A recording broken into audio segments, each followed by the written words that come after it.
Hi everyone, how's it going?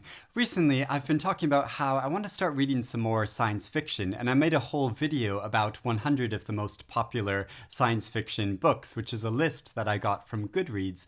And many of you pointed out quite rightly that this isn't an entirely objective list, because GoodReads is owned by Amazon, so a lot of these selections are probably based on books that they want to push in particular.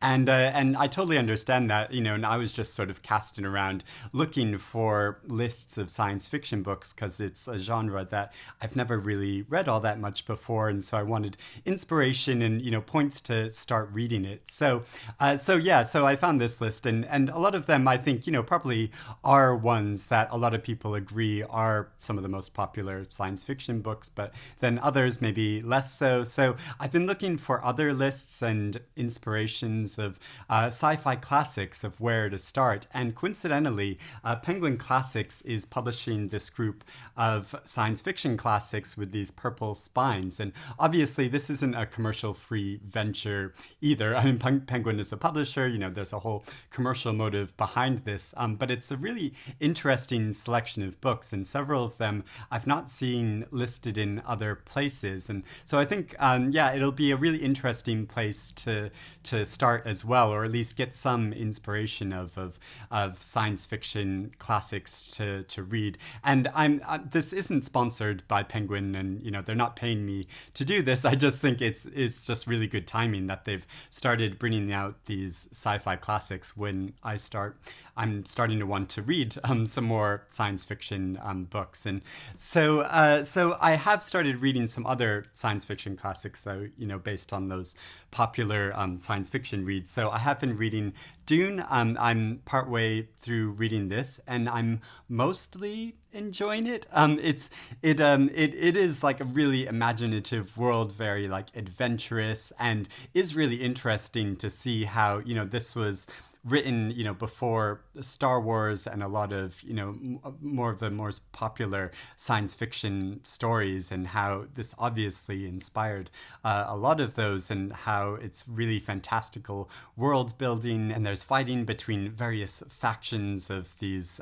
different settlements and in this whole feudal system. But, part of the issue I have with it is it's some of the explanation about the whole world building is a bit overt, and that's something that makes me slightly trepidatious about reading science fiction, because to try to create this whole new world, or this whole new like universe and whole system of humanity in a short space of time, and in a way that isn't just sort of clunkily explaining all of it, is really difficult. And I find some of the dialogue is going into all this detail explanation about this whole world system in a way which feels isn't coming naturally from the characters. That's more the author that's trying to impose that, because he needs to relate this information. So it's really understandable, but I think authors need to be very artful in how they, weave that information into a story. And for the most part, the story is progressing as it's going along, and it's explaining it, and he uses some different methods. So there's like these short paragraphs written by a princess that's sort of explaining the system, and then there's different meetings by people where just sort of naturally the whole system gets explained, or at least like problems within the systems and different conflicts. And so so I am enjoying it for the most part, but I think once I get more into it and fully understand this world, then I can just enjoy the story itself. So I'm sort of looking forward to getting to that point. And I also am reading some of the short stories in this book, Exhalation by Ted Chiang, which are short stories which are more like, how I talked about recently Sophie Ward's novel Love and Other Thought Experiments, which is currently longlisted for the Booker Prize, and how that explores different thought experiments. And basically these short stories are different thought experiments, but use these in a kind of fantasy mode, where you see this sort of like fantastical or like magical story to think about different problems to do with time and space and the nature of being, and it explores those really imaginatively and thoughtfully. Like these stories are really making me think about things from a whole different perspective, which is really what I want sci-fi to do. So yeah, I think they are really extraordinary, and they're much more my kind of vibe, one stories that I really get along with. And I know that he's a really extraordinary writer, but I'd be interested to know from you if there's other writing which is more in this kind of mode that you would recommend. So please let me know about that in the comments below. And I do want to read some of the more, kind of very like classic sci-fi authors like H.G. Wells and Jules Verne, like I talked about in that list of the 100 most popular sci-fi books that are ones that I feel like I should have read when I was a child or adolescent, and but I just never got around to. So I would like to go back and read some of those. But yeah, there are also these new Penguin sci-fi classics that are being published, and so these are this whole series is being edited by Jessica Harrison at Penguin, who I've known before from. She's republished a number of really interesting classics, like books by Jean Rhys, who's one of my favorite authors and who I absolutely love, and also the author Tove Ditlevsen. 3 of her memoirist books, which were so fascinating and wonderful, and I'd never heard of, and I think a lot of people in the West had never heard of this author before, and so she sort of discovered her, or is kind of like first publishing these memoirist books in English, and so yeah, I think she's really interesting. I really trust her point of view. I had a bit of an email conversation with her where we were talking about her inspiration for why she selected some of the books in this series, and she said she really wanted to challenge this idea, which is made me slightly trepidatious about reading science fiction in general, and that it's a very male-dominated field, even more so than in other areas of literature. Science fiction seems to be most of the writers are men and have a very male perspective. That some of these science fiction books which seems so weird to me, that you would imagine this entire other reality, entirely other universe, but then reproduce some of the same sexist or racist like notions that we have in our current society, and just replicate that in an entirely new society, which seems a bit strange to me. So yeah, some of these books kind of challenge those ideas, but some of them are established science fiction authors as well. And there are a couple novels in this series which I have read before. One of them is Yevgeny Zamyatin's novel We, which is this dystopian classic first written in 1920, and it imagines this future totalitarian society called One State, where humans have been reduced to numbers. And this novel is credited as inspiring George Orwell's novel 1984, and how it explores different issues to do with climate change and surveillance society, like sort of way before the time when these have become some of the most pressing issues of our time, and he was writing about them way back in 1920, which is quite extraordinary. So yeah, I did read this novel when I was a teenager, and I would like to revisit it because I don't remember the details about it all that much. There's also Kurt Vonnegut's novel Cat's Cradle, which was first published in 1963. I also talked about this book in the previous video I made, and it's a funny, bitterly funny Cold War satire which imagines Armageddon, and I had read this novel before, but again, yeah, I don't remember the details from it all that strongly. So it is a book, and this is an author I'd like to revisit. Now, books I haven't read, but there are a couple that I've been really interested in reading before. So there's Edward A. Abbott's novel Flatland, which was first published way back in 1884, and it was published under the pseudonym A. Square.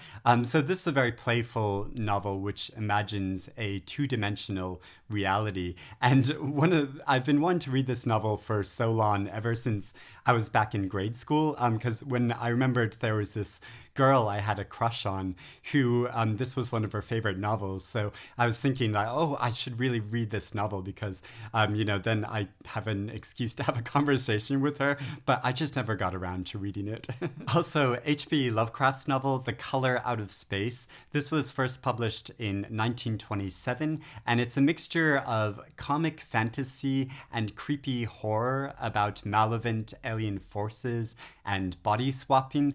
So this is an author I've always been very curious about reading, but slightly hesitant about reading because I know he's notorious for having very dodgy opinions about race and writing some racist things in his stories and novels. I don't think this novel includes any of that, but yeah, it's sort of interesting how his like paranoia is translated into these very fantastical and grotesque tales. And this is something Joyce Carol Oates has written about before, about how, sort of critiquing his work. And she wrote a whole short story about his life, sort of critiquing how he lived under this incredible paranoia, sort of about race, and had these very mixed up racist ideas. Yeah. So yeah, and also there's a film made about this novel recently with Nick Cage, which is really crazy and really horrific. And I didn't entirely enjoy it or like it. I actually fell asleep while watching it because I don't know, just sort of zoned out. It got so weird. But yeah, I'd be interested to read the original novel that it came from. Then there are a few books in this series which I've never heard of before, and which I'm kind of most interested in reading first. So there is 10,000 Light Years from Home by James Tiptree Jr., which is the pen name for Alice B. Sheldon.